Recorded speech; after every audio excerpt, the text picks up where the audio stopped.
सकाळू आज चकुड़ी को तरकारी ता सहित कंचा लंका को पियाज आह कि टेस्टी खाइबा पूरा जमीगला। दीपहर रोषे लगी पड़ी एटी मम्मी शाग काटिदेले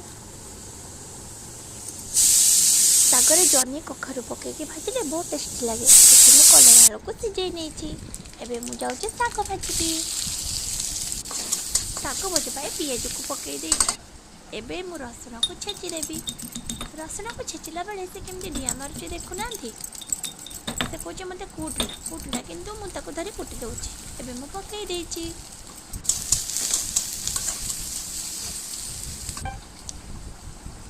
एबे परिबा गुडी को पकई देली ताको भलसे घोड़े हल्दी लुण को देती ता भीतर मो झील पड़े आसला किसी ना किसी स्कूल आसले नहीं आसले।